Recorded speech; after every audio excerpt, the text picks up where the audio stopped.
ഈ സെക്സ് വർക്കിനോട് അപ്പോ ഈ ഒരു മനോഭാവം, ഈ ആളുകൾ പറയുന്ന ഈ ഒരു കമന്റിനോട് ശീതൾ അത് പോസിറ്റീവായിട്ടാണ് ഈ ഒരു സെക്സ് വർക്കിനെ കാണുന്നത്?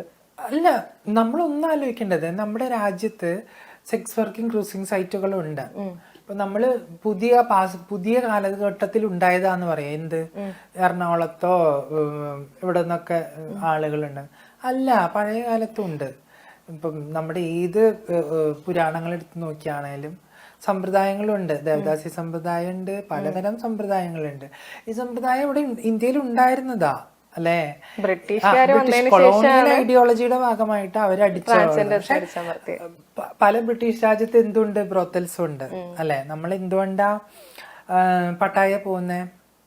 പ്രകൃതി ഭംഗി ആസ്വദിക്കാനാണോ? അല്ല, ഇവിടെയുള്ള പ്രകൃതി ഭംഗിയൊന്നും അവിടെ ഇല്ല സത്യത്തില്. ശരിക്കും ഇതൊക്കെ ആസ്വദിക്കാൻ തന്നെയാണ് പല സ്കാൻഡിനേവിയൻ കൺട്രീസിൽ പോകുന്നതും. അല്ലെങ്കിൽ ഈ പറയുന്ന ഇതുമായി ബന്ധപ്പെട്ട് ആസ്വദിക്കാൻ തന്നെയാണ്. അപ്പൊ നമ്മുടെ ഇന്ത്യയില് സോനാഗാച്ചി ഉള്ളതും റെസ്ട്രീറ്റ് ഉള്ളതും ഒക്കെ ഓരോ ഭരണത്തിന്റെ കീഴിലാണ്.